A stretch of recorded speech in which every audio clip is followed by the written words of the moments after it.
C'est en 2008 que je suis entré professionnellement dans le domaine du dessin en entrant dans la bande Disney.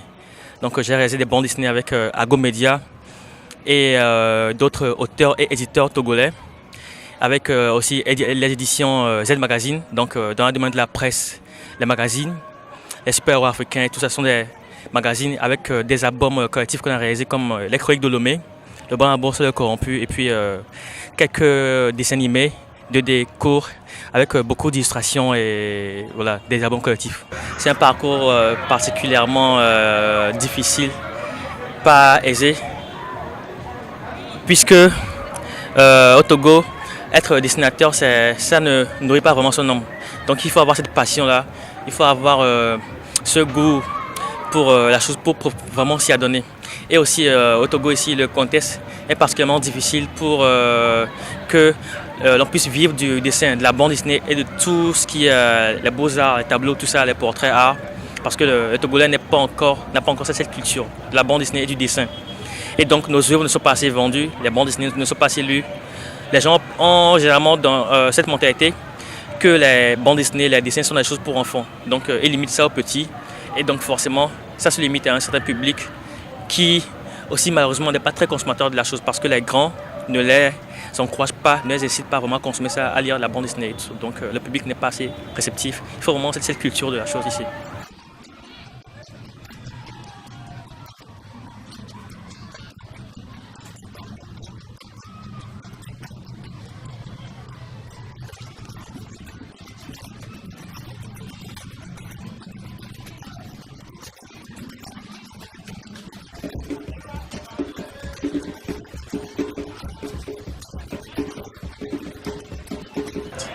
Donc j'ai commencé avec de petits courts-métrages. Donc au départ c'est comme du bricolage. Il faut chercher tel logiciel, telle autre technique, agencer les éléments pour obtenir quelque chose d'intéressant. Donc en 2017 j'avais participé au festival du court-métrage d'Atakpamé. Une de mes animations était retenue en sélection officielle. Et bon, ça m'a vraiment encouragé à continuer. Bon, à ce festival, je suis en train de participer avec également un court-métrage, La malice de la bête. Donc c'est les deux participations au festival que j'ai à mon actif actuellement.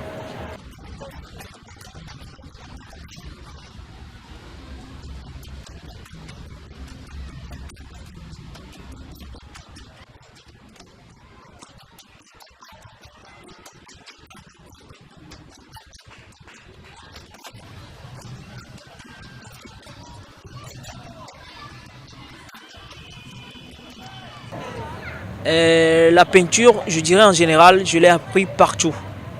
Je n'aime pas faire une formation quelconque quelque part dans un atelier et tout.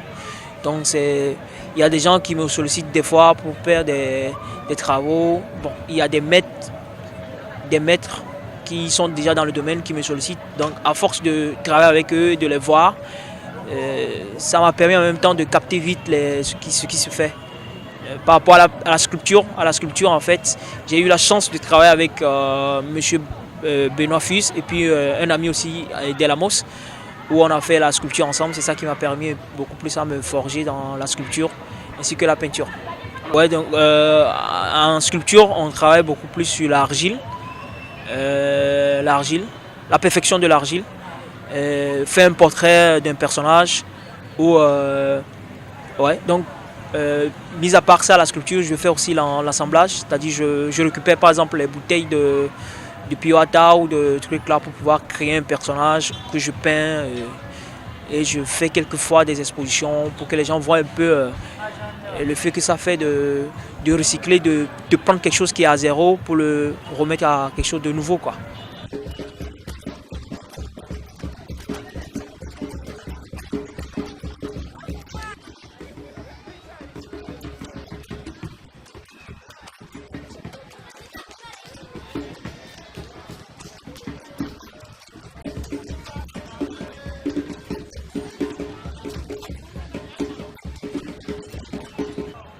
tout part de l'idée.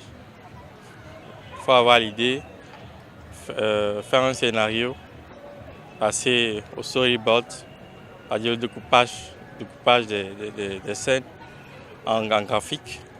Ensuite, il faut faire les layouts, c'est-à-dire les scènes derrière, les arrière-plans, et ainsi de suite. Et surtout, la partie qui prend plus de temps, c'est l'animation. C'est de pouvoir réaliser les différentes scènes qui vont constituer le dessin animé. Et là, ça demande beaucoup d'investissement en ressources humaines, puisque ce n'est pas un travail d'une seule personne. Il faut s'associer des animateurs. Et bon, il y a les coloristes. Et après l'étape d'animation passe au montage et au post-production. Mais actuellement, au Togo, il n'y a pas de formation, mais à l'étranger, il y a des formations. Il y a au Burkina, je pense qu'il y a une formation en animation, réalisation d'animation. Il y en a au Sénégal aussi.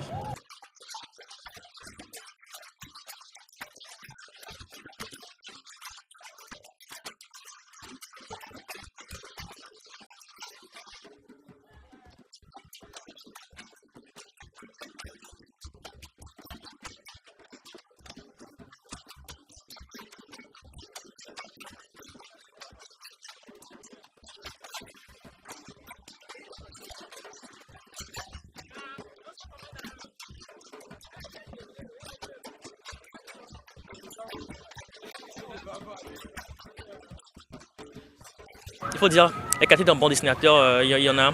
C'est par rapport au domaine, hein, je dirais. Dans mon domaine, le dessin au crayon. Mon domaine premier, c'est le dessin au crayon. Pour être bon en dessin au crayon, ça dépend de ce que tu fais. Si par exemple, si tu fais du portrait, je vais prendre le portrait. Portrait art, il faut être un bon observateur. D'abord, il faut être bien concentré. Il faut apprendre à bien se concentrer. Il faut bien observer, avoir l'image que l'on voit de la personne en photocopie et redessiner ça lorsqu'on baisse la tête. Exactement. Parce que quand tu vois la personne, que tu baisses la tête, si tu n'es pas assez doué, tu vas redessiner autre chose. Ensuite, il faut avoir la précision de bien dessiner les traits. Parce qu'il y a des gens qui ne sont pas très précis, ils dessinent un trait rond, ils en font un trait ligne droite. Une courbe, ils en font des trucs assez gondolés. Il faut être très précis aussi. Et il faut être professionnel d'une certaine façon. C'est-à-dire, ce que tu observes, ce que tu vois, il faut être capable de le retransmettre exactement tel que tu vas sur la feuille. Ça demande beaucoup de choses. Hein. La technique, la concentration et puis la précision.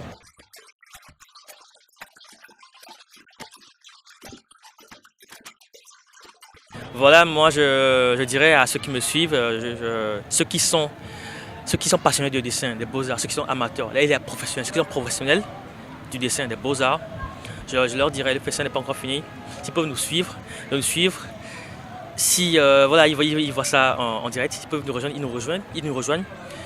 Ou alors, je leur dirais, il y a un festival qui est organisé aussi en leur honneur, parce que c'est un festival pour tous les dessinateurs, beaux-arts, dessinateurs du Togo, tout ça. Donc, organiser un festival, une première édition, un festival de dessin et beaux-arts.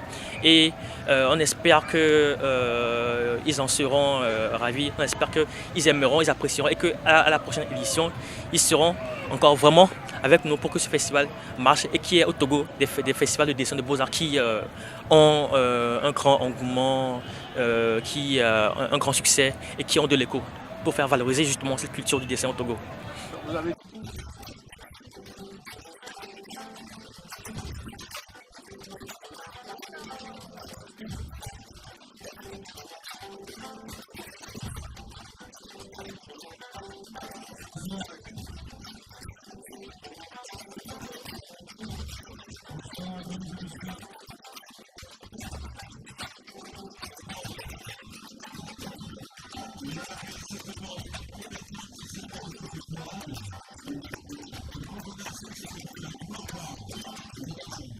Je dirais que j'ai quitté la bande dessinée pour arriver au dessin animé.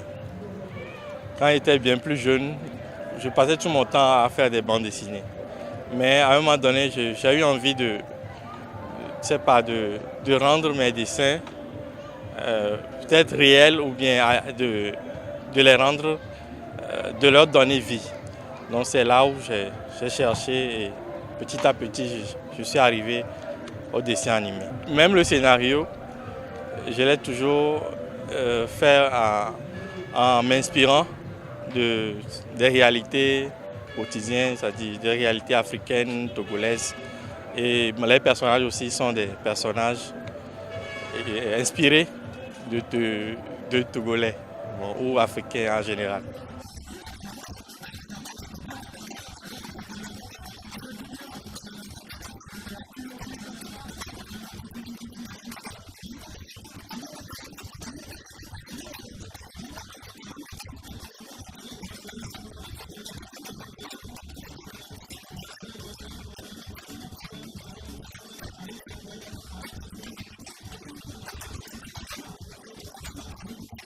Si, le crayonnage, déjà au lycée, au collège, j'ai eu à participer à un concours au CCF français et j'étais parmi les lauréats, le 3e, en 2002 je pense. Ouais. Et c'est ça aussi qui m'a beaucoup motivé parce que à la remise des prix, ils ont eu à me remettre des livres, des trucs. C'est ça qui m'a beaucoup plus motivé à continuer dans ce que je fais dans l'art, quoi. Donc c'était le dessin, le concours?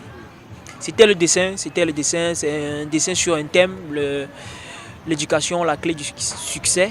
C'était ça le sujet, je pense. Et il faudrait dessiner quelque chose qui représente, qui symbolise un peu le thème. Donc j'ai eu à faire ça et j'étais parmi les lauréats par chance. C'est un concours régional. C'est un concours régional, donc Dieu merci, j'étais parmi les lauréats. Non, c'est parce que, exactement ce que vous avez dit, c'est parce que c'est passionnant pour moi. Moi j'ai toujours eu l'idée de toujours toucher à tout, c'est-à-dire que ce soit la maçonnerie, que ce soit la menuiserie, la soudure. J'ai toujours cette tendance-là à chaque fois toucher à tout, Donc, même je me rappelle dans l'enfance, même je réparais les radios et tout.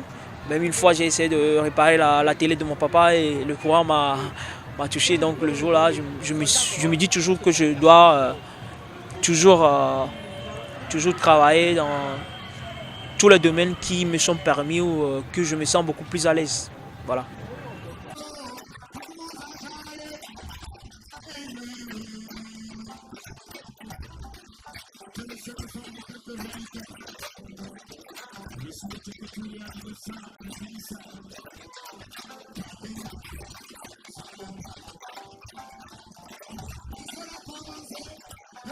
Les travaux faits à la main, par exemple les peintures faites à la main, avec les nuances ressorties telles comme une personne vivante, sont toujours les meilleures comparées à un travail qui est fait par ordinateur avec les couleurs, tout ça.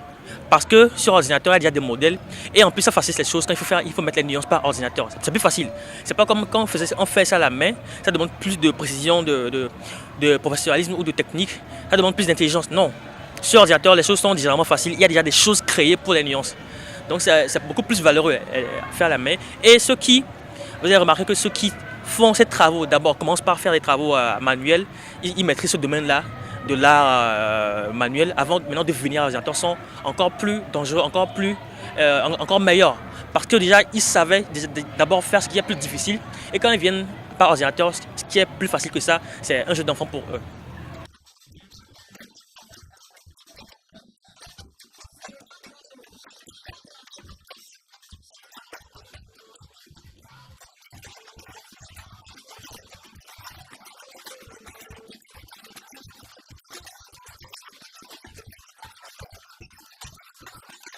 Ouais, donc je disais cette toile c'est beaucoup plus symbolique, c'est un truc qui représente beaucoup plus l'Afrique. Donc déjà à première vue, si tu vois un peu la toile, tu verras un peu de ce côté-là, il y a une femme au visage qui est là, avec de multiples couleurs au visage. Donc c'est ce qui symbolise un peu la couleur, la fierté de la femme africaine, cette mélange et tout, cette mélange de culture africaine et tout. Donc c'est ce qui symbolise un peu l'Afrique ici. Et là, on a une sorte de corne, voilà. Donc souvent dans les pays beaucoup plus reculés, on utilise ça pour des cérémonies, des danses traditionnelles et tout. Donc c'est ça qui est représenté là. Et à côté De ça, on a un masque africain. Un masque africain donc, que j'ai essayé de représenter là, qui symbolise aussi l'Afrique. Et une petite décoration juste à côté avec l'Afrique. Donc c'est un peu pour mettre en valeur la beauté de l'Afrique et de la femme africaine, de toutes ses cultures et tout ce qui ressemble à la femme, quoi.